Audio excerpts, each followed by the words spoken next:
Good morning and welcome to Flashpoint special show today. We have Senator George LeMieux. He's never been on this show before, so we'll be asking him some very tough questions about health care, Afghanistan, where he just visited, and some other local issues that he has been kind of digging his fingers into. Let's get to the bio first for those people in this area that don't know you very well. You're from South Florida. I am. You grew up there. You went to law school, returned to Fort Lauderdale.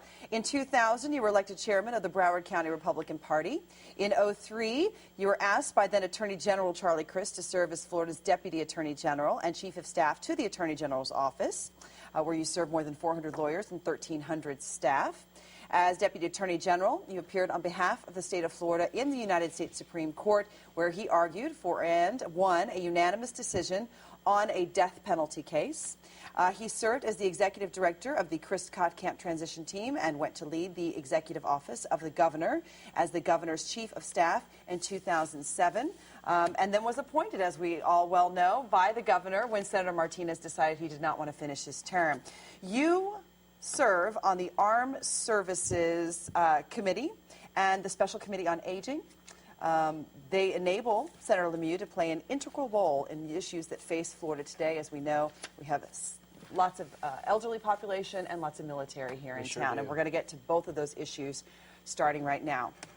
You, today, on Wednesday, is the day that we're actually taping this, you spent some time visiting a local medical clinic. Tell me about that, and what was their response to the House's health care bill? Well, we were over in Hillsborough. It's Veterans Day as we film this, and we were visiting with our veterans in the Haley Center over there, the Haley Clinic, part of the Veterans Administration, that's helping these young men and women who've been injured in Iraq and Afghanistan. Some of these folks with very traumatic injuries, and they're doing wonderful work to get them back up on their feet. People who've had several degrees of trauma, who are quadriplegics, some of them who stood up to say hi to me, some of them who walked steps to say hi to me. It's remarkable work that they're doing over there, and we wanted to honor them and see the great work that they're doing before we headed over here to Orlando. Do they like the health care bill?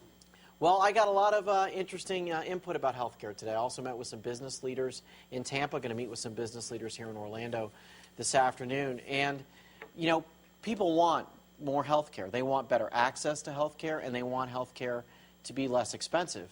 But they're a little concerned about what's going on in Washington, and I'm a little concerned. You know, I come from the state system where we balance budgets and we try to make sure that ends meet. And in Washington, we don't really do a lot of that. We just spend the money and then we try to figure it out later. And this health care bill, there's some funny math in it to me. We're going to take $500 billion out of Medicare, $500 billion, in order to pay for this new program. Now, Medicare, as you know, Lauren, is a program where everyone pays in on their wages.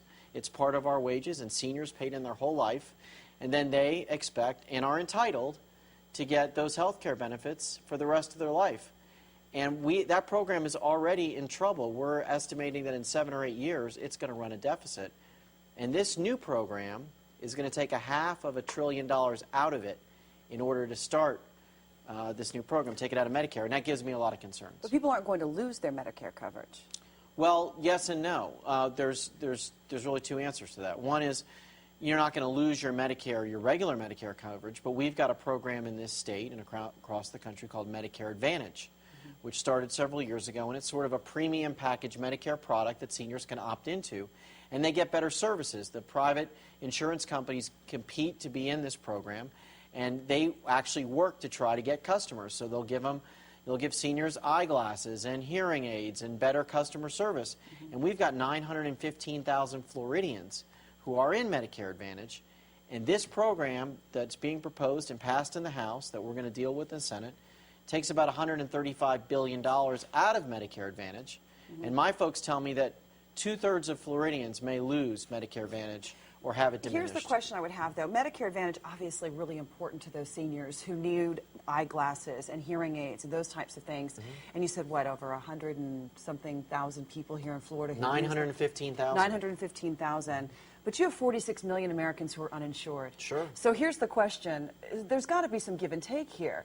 To get rid of the advantage or the premium coverage for Medicare recipients, isn't it somewhat worth it to shift some of that money to those people that are younger, who are uninsured, who if they don't get treatment now, it will cost us much more when they in turn become seniors?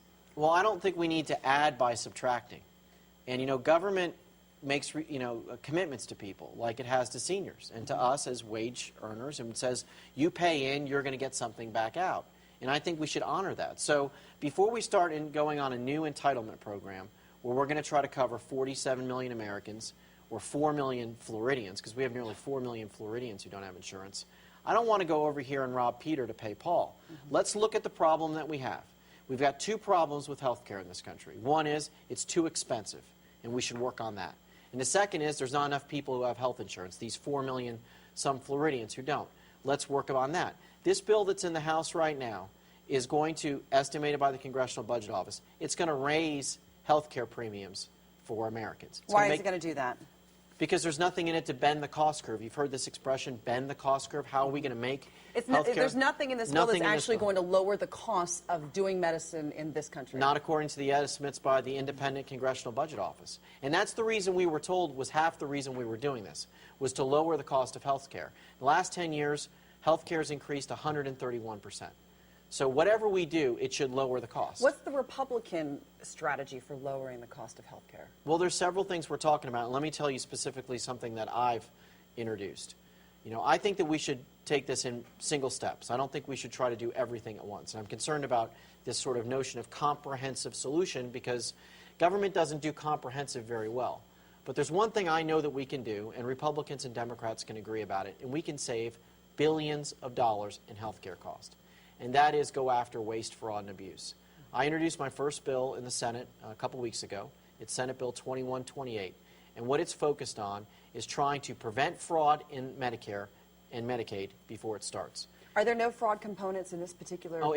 It's not really that much, Lauren. It's a lot of aspirational language and not a lot of solutions. I think we provide a solution because we look at a model in the private sector that already works. And what that model is the credit card industry. I think your viewers will be surprised to learn that we have $60 to $260 billion a year estimated in health care fraud in this country. That's enough, by the way, to pay for this House bill a couple times over. That's how much fraud there is. And we don't do a lot in the system right now to prevent it. So what I suggest in this bill is three things. One is we have somebody who works for the government who their only job is to prevent health care fraud. And we don't have that right now? No. The second thing is that we've got an industry out there that already prevents healthcare fraud to a great extent, has, out of $100 of transactions, has pennies on that $100 in fraud every year, and does a great job at it, and we can borrow their system. And that's the credit card industry. You've had this experience, and we all have. You go somewhere, you purchase something on your credit card, you get a phone call or an email that says, did you really mean to buy that? I just bought a television for my family up in Washington, D.C. Before I got out the door at Best Buy, I have an email on my BlackBerry from my credit card company saying, did you really authorize that transaction? It's a suspect transaction. I live in Florida. I'm buying a TV in Washington, D.C. Computer works, flags it, says there's a problem. We don't do this in healthcare. We could take that same kind of modeling, and when someone down the street here in Orlando or in Seminole County or down in South Florida sells the same wheelchair 100 times, maybe you would flag it and stop that transaction before we pay these people. We've got convicted criminals who are in the healthcare industry. We've got all sorts of fraud. We've got organized crime. The Russian mob is involved in healthcare fraud. And that's the third thing I would do in this bill, is that anybody who wants to be a healthcare provider should have to have a background check. These are common sense things that Democrats and Republicans can agree on. And I want to try to find those common sense solutions. I understand as one senator I can't tackle the world, but I can do things that are going to help Florida. This bill is pretty much dead on arrival in the Senate because of the public option. What is wrong with the public option? I think the concern about the public option is that we don't need any more government takeovers. We have government takeovers of the auto industry, government takeovers of the bank. The government doesn't run businesses very well. It doesn't run itself very well. But it runs Medicare. Yeah, and it doesn't run Medicare very well. As I just told you, we've got $60 billion in fraud in Medicare, and no one cares about it. Below the fold in the New York Times, I found a fascinating story this weekend. It was talking about looking abroad for health savings, and it was discussing companies that are actually sending their employees abroad for procedures because it costs them so much less.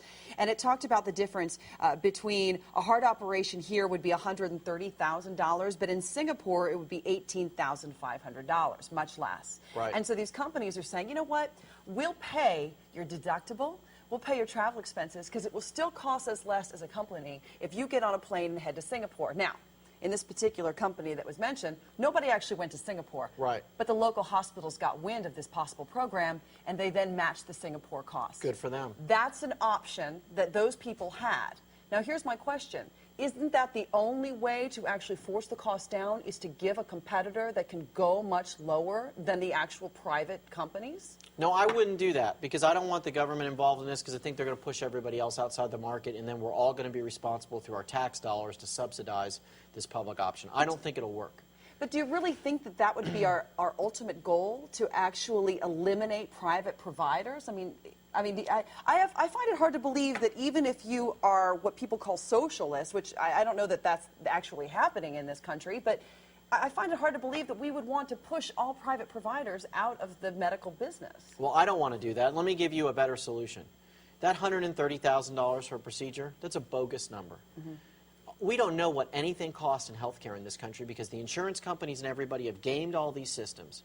You go to the hospital, you have private insurance. You're subsidizing Medicare and Medicaid. You can talk to anybody, talk to your folks who run your hospitals here in Orlando. I have, and they'll tell you that private insurance helps subsidize the cost of Medicare and Medicaid. Yeah, I recently made an after-hours call at my pediatrician and was disputing part of the call. And when I called the company, they told me what the entire call had actually cost. Right. And it was like a couple $100 they're to call the doctor on a Friday night. And you know, Right. when it hits home and you actually know what it costs, it makes you wonder, how do we bring that cost down? We got to find out what it really costs. And what I would prefer is that we strip away all of these negotiations between big insurance companies and hospitals, and stop getting hospitals trying to subsidize one thing with another. And let's find out, and let's transparently post what every procedure costs. Why do I have to pay $100 for a Band-Aid? Well, because I'm paying for everybody else in the hospital who doesn't have insurance. Okay. I got to take a break, because we need to talk about Afghanistan. I know you just returned from there. And we'll also talk about some local issues like high-speed rail, here with Senator George LeMieux on Flashpoint. Stay with us.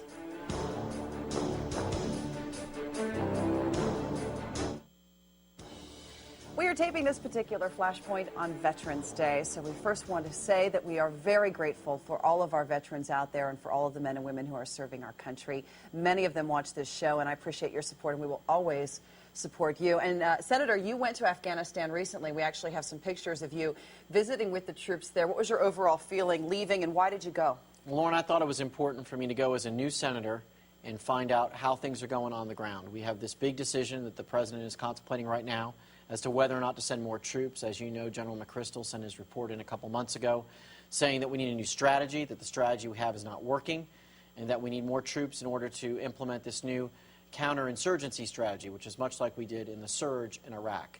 So I wanted to go for myself and see it. I wasn't going to have a chance to meet with General McChrystal in Washington, and being on the Armed Services Committee and a new senator with so many Floridians fighting the good fight over there, I wanted to go see for myself. And it was an amazing experience. What did they tell you? Well, I talked to everyone from General McChrystal all the way down the line to young men and women who are in the enlisted ranks, who are out there, you know, in harm's way fighting the good fight. And I was very impressed with General McChrystal and his strategy.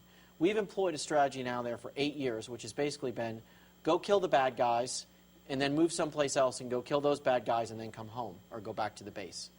And we've been very successful in killing bad guys. But what happens is that when we go into an area and we leave, the Taliban, which we have to remember used to be the government, comes back in, and anybody who cooperated with us gets killed or maimed, and then we have to start back at square one, and the Taliban goes back in and starts their terrorist attacks again. So what McChrystal wants to do is he wants to do what we did in Iraq, which is go in and clear the area and hold the area and secure the area with our troops, bring in the Afghan police, bring in the Afghan military, and keep the place stable before we go on to the next area. And that way we can try to build some kind of continuity, some kind of security, so that average Afghan people can feel secure in their lives and not be, you know, have the Taliban come back in. So I think that is a good strategy, but it's a strategy that requires more troops.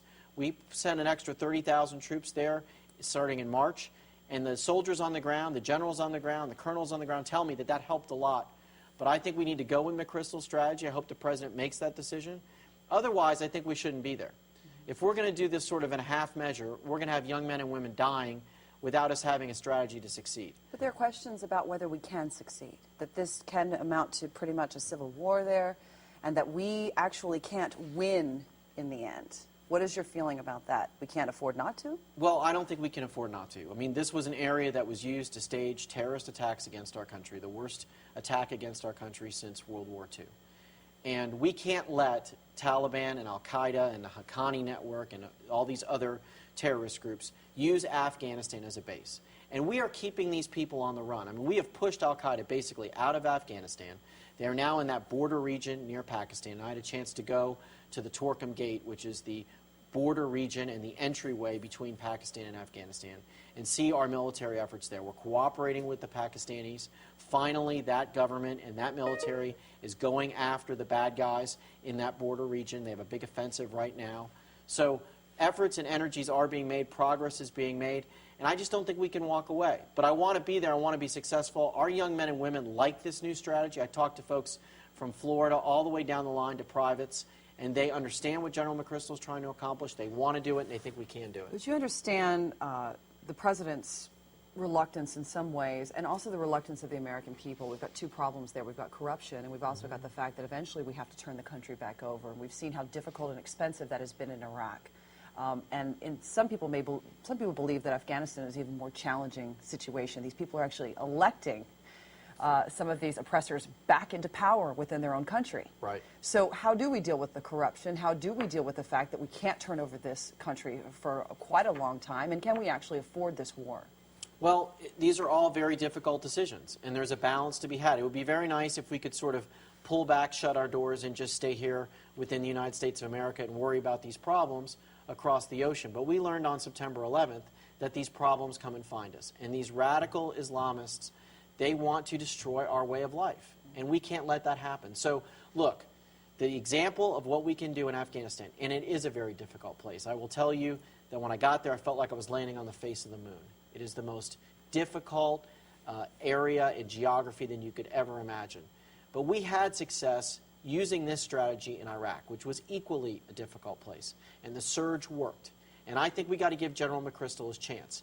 Now, look, if we're 12 months from now, 18 months from now, we added the troops and it's not working, then we have to reevaluate.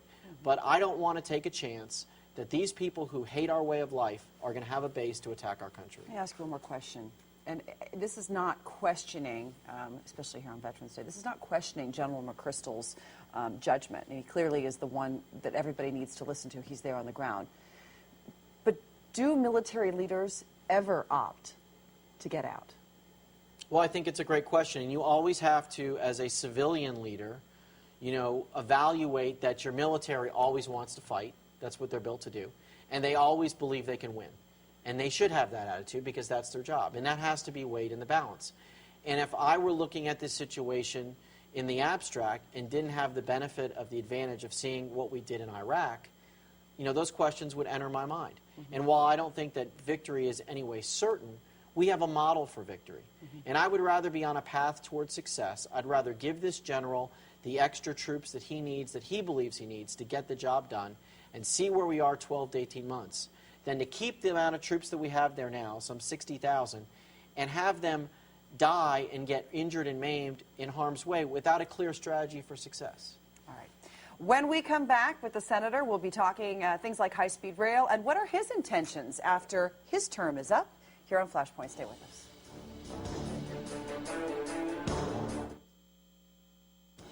Welcome back. We're talking to Senator George LeMieux today.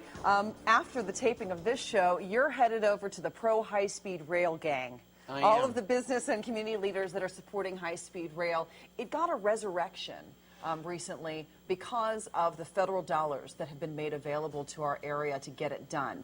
But there are still some people fighting high-speed rail, saying we can't afford to spend the millions of dollars that it will take to actually build high-speed rail, given our economy right now. What is your response to that? My response is we can't afford not to do it.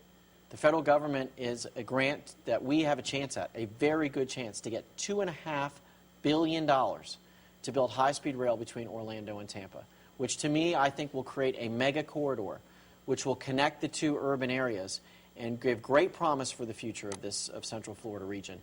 You are going to create thousands of jobs, estimate of 4,000 jobs just in the construction. And the the outlying economic impact of that and what that will do for this community will be fantastic, especially in a difficult time that we're going through right now. Plus, we're going to have the lasting impact of people being able to get quickly between Tampa and Orlando. People are going to visit Orlando by traveling to Tampa and vice versa from all around the country, and I think it'll be fantastic. It's something we have to do. You have momentum. Well, we do, and look, this is where we are. The federal government is passing out money, and whether you believe they should be passing out money or not, if they're going to pass out money, Florida should get it. And our corridor here between Orlando and Tampa has the right-of-way already approved. We have the environmental work already done. What we have to do now is get this Sunrail commuter rail program passed. The legislature hasn't passed it for the past 2 years. There were good people on both sides of that issue, but the time has come for them to come together this December in a special session, get it passed so we can get that $2.5 billion for Florida. Well, what are you going to do when you're done as Senator George LeMieux? I'm focused on, Lauren, on doing what I'm doing now. I get that question a lot, but... Yeah, I've heard that answer a lot, too. Yeah, well, I've been there 60 days, and I'm trying to fill 6 years into a 16-month time, and we're working very hard every day. I'm focused on a lot of issues, as we've talked about today. I figure if I do the best job I can these 16 months, then the future will take care of itself. Yeah, what does the Republican Party want you to do after you're done with this? Well, I don't know if there is one person in the Republican Party, but again, I had Senator Voinovich from Ohio, who is a longtime senator, former governor of that state, come up to me and say, George, you may only be here 16 months, but it may be the most important 16 months in modern times. So I really want to focus on the here and now and what I can do for my state and my country during those 16 months, and figure the future will take care of itself. Was it tough to hear the charges of cronyism and the charges of this guy's never held office, what are we doing appointing him? There weren't a lot of public supporters for your appointment. How was that for you? Well, it is what it is, and I did have some nice supporters who came out and said nice things about me, but I'm interested in what people think on the last day I'm in office as opposed to what they thought on the first day. And if you talk to people in Washington or the folks that we're dealing with here in the state, they know that I'm working 12, 14 hours a day fighting for these issues that are important for Florida, because this is a historic and wonderful opportunity for me, and I feel like I got to give back in this 16-month period. With 3 children at home and 1 on the way, I might add, so that's commendable. Rubio Crist. Governor Crist losing traction. Marco Rubio gaining traction, especially this week. Polls showing that there might be a real race there when a lot of people thought that wasn't possible. Your take? Well, elections are great things because they're contests of ideas. It wasn't sure that Marco Rubio was going to be in this race. At one point he was getting out, was going to run for Attorney General. We weren't sure, I guess, that he was going to really run. Well, now it looks like he's really running. The governor has geared up. His campaign is in order. He's been more focusing on governing, actually, than campaigning. But now that we're into the campaign season, I mean, I would never count out Charlie Crist in a campaign. So I think it's going to be very exciting, and I think you're going to get a good contrast between someone who actually walks the walk as opposed to talks the talk. All right. Thank you very much, Senator, for being here. We appreciate it. Nice to be with you. And again, if you ever miss Flashpoint, you can see it on our website, clickorlando.com. Go to Scene on 6, drop down to Flashpoint. We've got all of our shows there. I'm on Facebook now, too. Look for me. Have a great week. Tell your friends.